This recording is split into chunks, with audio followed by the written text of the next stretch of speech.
ओम शांति 8/10/2024 प्रातः मुरली।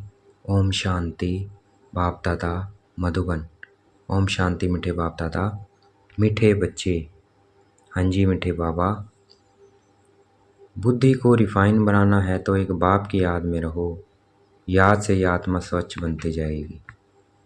अगर बुद्धि को रिफाइन बनाना है तो बाबा की याद में रहना है। याद से ही क्या है, आत्मा स्वच्छ बनती जाएगी। प्रश्न: वर्तमान समय मनुष्य अपना टाइम व मनी वेस्ट कैसे कर रहे हैं? उत्तर: जब कोई शरीर छोड़ता है तो उनके पीछे कितना पैसा आदि खर्च करते रहते हैं। जब शरीर छोड़कर चला गया तो उसकी कोई वैल्यू तो रही नहीं, इसलिए उसके पिछाड़ी जो कुछ करते हैं उसमें अपना टाइम और मनी वेस्ट करते हैं। ओम शांति। रूहानी बाप बैठ रूहानी बच्चों को समझाते हैं। यह भी ऐसे कहते हैं ना, फिर बाप है या दादा है। दादा भी कहेंगे रूहानी बाप तुम बच्चों को यह नॉलेज सुनाते हैं। बाप है या दादा है, दादा भी कहेंगे रूहानी बाप तुम बच्चों को यह नॉलेज सुनाते हैं। पास्ट प्रेजेंट फ्यूचर का वास्तव में सतयुग से लेकर त्रेतायुग तक क्या हुआ, यह है मुख्य बात। बाकी द्वापर कलयुग में कौन कौन आए, क्या हुआ, उनकी हिस्ट्री ज्योग्राफी तो बहुत है। सतयुग त्रेता की कोई हिस्ट्री ज्योग्राफी है नहीं। और तो सबकी हिस्ट्री ज्योग्राफी है। बाकी देवी देवताओं को लाखों वर्ष पहले ले गए हैं। यह है बेहद की बेसमझी। तुम भी बेहद की बेसमझी में थे, अभी थोड़ा थोड़ा समझ रहे हो। कोई तो अभी भी कुछ समझते नहीं है। बहुत कुछ समझने का है। बाप ने आबू की महिमा पर समझाया है। इस पर ख्याल करना चाहिए, तुम्हारी बुद्धि में आना चाहिए। तुम यहाँ बैठे हो। तुम्हारा यादगार दिलवाड़ा मंदिर कब बना है, कितने वर्ष बाद बना है? कहते हैं 1250 वर्ष हुए हैं, तो बाकी कितने वर्ष रहे?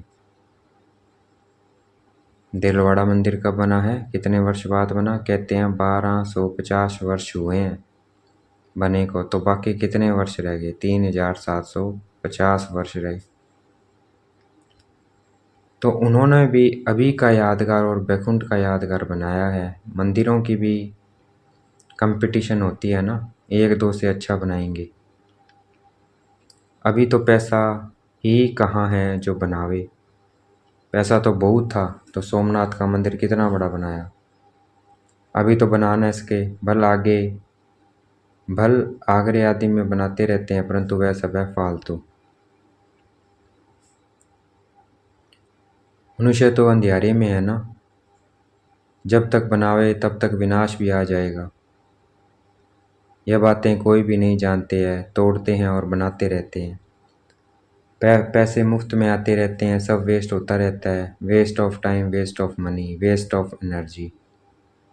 कोई मरता है तो कितना टाइम गवाते हैं, हम कुछ भी नहीं करते। आत्मा तो चली गई, बाकी खाल क्या काम की है? सर्प खाल छोड़ देता है, उनकी कोई वैल्यू है क्या? कुछ भी नहीं। भक्ति मार्ग में खाल की वैल्यू है। जड़ चित्र की कितनी पूजा करते हैं, परंतु यह कब आए कैसे आए कुछ भी पता नहीं है। इनको कहा जाता है भूत पूजा।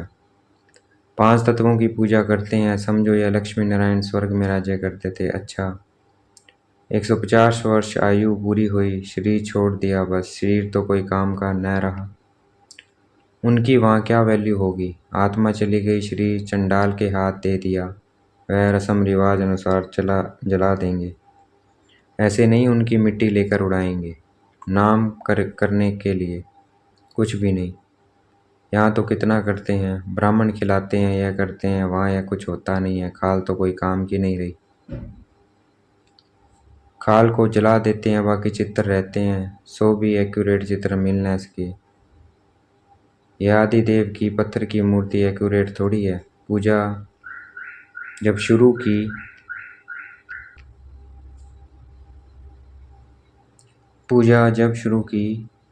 की है तब के पत्थर की है।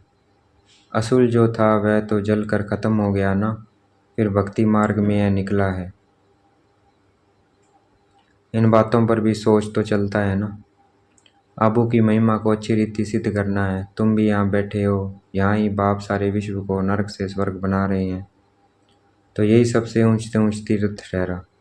अभी इतनी भावना नहीं है, सिर्फ एक शिव में भावना है। कहाँ भी जाओ शिव का मंदिर जरूर होगा। अमरनाथ में भी शिव का ही है। कहते हैं शंकर ने पार्वती को कथा सुनाई। वहाँ तो कथा की बात ही नहीं है, मनुष्य को कुछ भी समझ नहीं है। अभी तुमको समझ आई है, आगे पता था क्या? अभी बाबा आबू की कितनी महिमा करते हैं। सर्व तीर्थों में यह महान तीर्थ है। बाबा समझाते तो बहुत हैं, परंतु जबकि अनन्य बच्चों की बुद्धि में बैठे, अभी तो देह अभिमान बहुत है। ज्ञान तो बहुत ढेर चाहिए, रिफाइनेंस बहुत आनी है। अभी तो योग बड़ा मुश्किल कोई का लगता है। योग के साथ फिर नॉलेज भी चाहिए। ऐसे नहीं सिर्फ योग में रहना है, योग में नॉलेज जरूर चाहिए। दिल्ली में ज्ञान विज्ञान भवन नाम रखा है, परंतु इनका अर्थ क्या है यह समझते थोड़ी है। ज्ञान विज्ञान तो सेकंड का है, शांति धाम सुख धाम, परंतु मनुष्य में जरा भी बुद्धि नहीं है, अर्थ थोड़ी समझते हैं।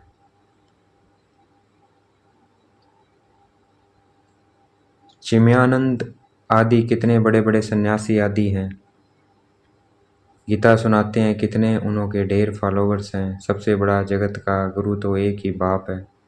बाप और टीचर से बड़ा गुरु होता है।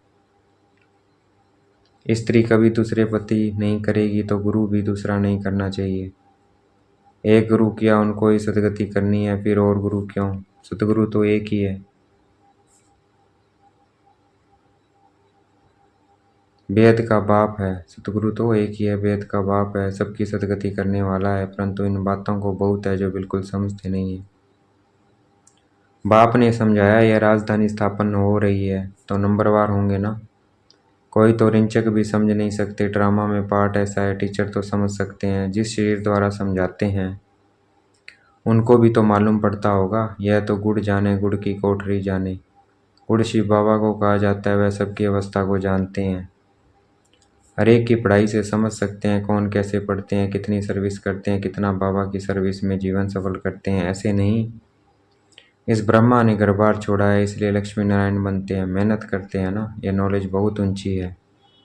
कोई अगर बाप की अवज्ञा करते हैं तो एकदम पत्थर बन पड़ते हैं। बाबा ने समझाया था, यह इंद्र सभा है। शिव बाबा ज्ञान वर्षा करते हैं, उनकी अवज्ञा की तो शास्त्रों में लिखा हुआ है पत्थर बुद्धि हो गए। इसलिए बाबा सबको लिखते रहते हैं। साथ में संभाल से कोई को ले आओ, ऐसे नहीं भिखारी अपवित्र यहाँ आकर बैठे नहीं तो फिर ले आने वाली ब्राह्मणी पर दोष पड़ जाता है। ऐसे कोई को ले नहीं आना है, बड़ी रिस्पॉन्सिबिलिटी है। बहुत ऊंच से ऊंच बाप है, तुमको विश्व की बादशाही देते हैं तो उनका कितना रिगार्ड रखना चाहिए। बहुतों को मित्र संबंधी आदि याद पड़ते हैं, बाप की याद है नहीं, अंदर ही गुटखा खाते रहते हैं। बाप समझाते हैं असुरी दुनिया अभी दैवी दुनिया बनती है। हमारी एम ऑब्जेक्ट यह है, यह लक्ष्मी नारायण बनना है। जो भी चित्र हैं सबकी बायोग्राफी को तुम जानते हो। मनुष्य को समझाने के लिए कितनी मेहनत की जाती है, तुम भी समझते होंगे। यह कुछ अच्छा बुद्धिमान है, यह तो कुछ नहीं समझते हैं। तुम बच्चों में जिसने जितना ज्ञान उठाया है उस अनुसार ही सर्विस कर रहे हैं। मुख्य बात है ही गीता के भगवान की। सूर्यवंशी देवी देवताओं का यह एक ही शास्त्र है, अलग अलग नहीं है। ब्राह्मणों का भी अलग नहीं है। यह बड़ी समझने की बातें हैं। इस ज्ञान मार्ग में भी चलते चलते अगर विकार में गिर पड़ते हैं तो ज्ञान बह जाएगा। बहुत अच्छे अच्छे जाकर विकारी बने तो पत्थर बुद्धि हो गई। इसमें बड़ी समझ चाहिए। बाप जो समझाते हैं उनको उगारना चाहिए। यहाँ तो तुमको बहुत सहज है, कोई लौकिक कार्य व्यवहार हंगामा आदि नहीं है। बाहर में रहने से धंधे आदि की कितना चिंता रहती है, माया खूब तूफान में लाती है। यहाँ तो एकांत लगी पड़ी है। बाप तो फिर भी बच्चों को पुरुषार्थ कराते रहते हैं। ये बाबा भी पुरुषार्थी है, पुरुषार्थ कराने वाला तो बाप है। इसमें विचार सागर मंथन करना पड़ता है। यहाँ तो बाप बच्चों के साथ बैठे हैं, जो पूरी उंगली देते हैं उनको ही सर्विसेबल कहेंगे। बाकी गुटखा खाने वाले तो नुकसान करते हैं और ही डिसर्विस करते हैं, विघन डालते हैं। या तो जानते हो महाराजा महारानी बनेंगे तो उन्हों के दास दासियां भी चाहिए, वह भी यहाँ के ही आएंगे। सारा मदार पढ़ाई पर है।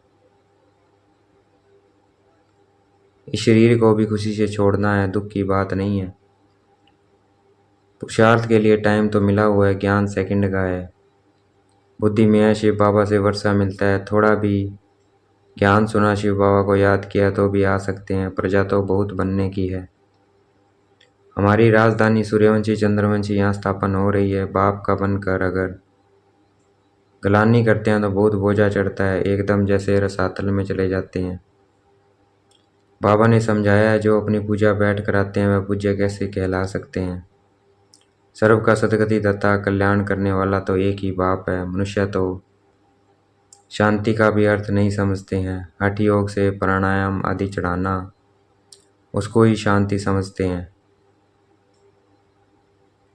उसमें भी बहुत मेहनत लगती है। कोई की ब्रेन खराब हो जाती है, प्राप्ति कुछ भी नहीं है। वह है अल्पकाल की शांति। जैसे सुख को अल्पकाल कांग विष्ठा समान कहते हैं, वैसे वह शांति भी कांग विष्ठा के समान है। वह है ही अल्पकाल के लिए। बाप तो 21 जन्मों के लिए तुमको सुख शांति दोनों देते हैं। कोई तो शांति धाम में पिछाड़ी तक रहते होंगे, जिनका पाठ है वह इतना सुख थोड़ी देख सकेंगे। वहाँ भी नंबरवार मर्तबे तो होंगे ना, बलदास दासियाँ होंगे, परंतु अंदर थोड़ी घुस सकेंगे। श्री कृष्ण को भी देख न सके, सबके अलग अलग महल होंगे ना। कोई टाइम होगा देखने का। जैसे देखो पोप आता है तो उनका दर्शन करने के लिए कितने लोग जाते हैं। ऐसे बहुत निकलेंगे जिनका बहुत प्रभाव होगा। लाखों मनुष्य जाएंगे दर्शन करने के लिए। यहाँ शिव बाबा का दर्शन कैसे होगा, यह तो समझने की बात है। अब दुनिया को कैसे पता पड़े कि यह सबसे ऊंच तीर्थ है। देलवाड़ा जैसा मंदिर शायद आस पास और भी हो, वह भी जाकर देखना चाहिए। वह भी जाकर देखना चाहिए कैसे बना हुआ है। उनको ज्ञान देने की भी दरकार नहीं है, वह फिर तुमको ज्ञान देने लग जाएंगे। राय देते हैं ना, यह करना चाहिए करना चाहिए, यह तो जानते नहीं है कि इनको पढ़ाने वाला कौन है। एक एक को समझाने में मेहनत लगती है। उन पर कहानियाँ भी है। कहते थे शेर आया शेर आया। तुम भी कहते हो मौत आया कि आया, तो वह विश्वास नहीं करते हैं, समझते हैं अभी तो 40,000 वर्ष पड़े हैं, मौत कहाँ से आएगा। परंतु मौत आना तो जरूर है, सबको ले जाएगा। वहाँ कोई भी किचड़ा होता नहीं है। यहाँ की गऊ और वहाँ की गऊ में भी कितना फर्क है। श्री कृष्ण थोड़ी गऊएं चराता था, उन्हों के पास तो दूध हेलीकॉप्टर में आता होगा। यह किचड़पट्टी दूर रहती होगी, सामने घर में थोड़ी किचड़ा रहेगा।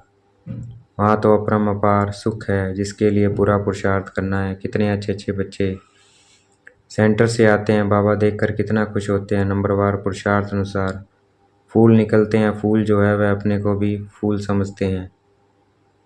दिल्ली में भी बच्चे कितनी सर्विस करते हैं, रात दिन। ज्ञान भी कितना ऊंचा है।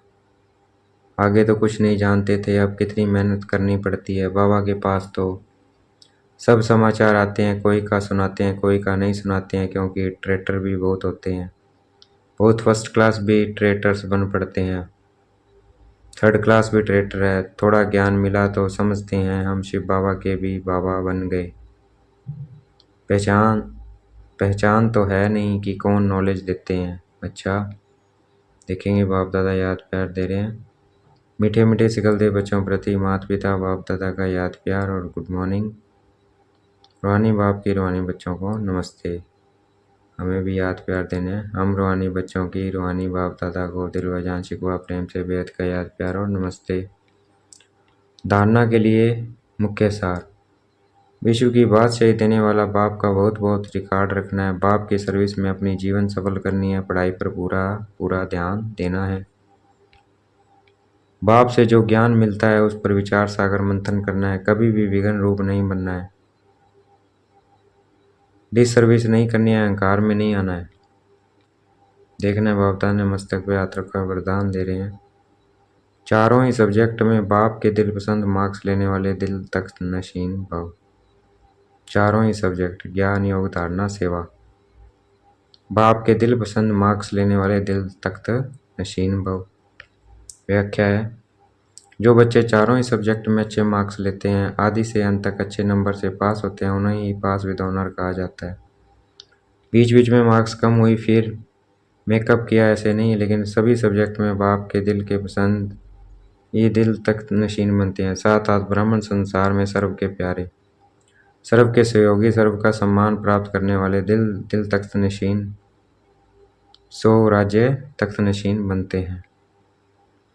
आज का स्लोगन है, दिलरुबा वह है जिसके दिल में सदा यही अनहद गीत बजता रहे कि मैं बाप की बाप मेरा, मैं बाप की बाप मेरा। अच्छा, ओम शांति। शुक्रिया मीठे बाबा, शुक्रिया।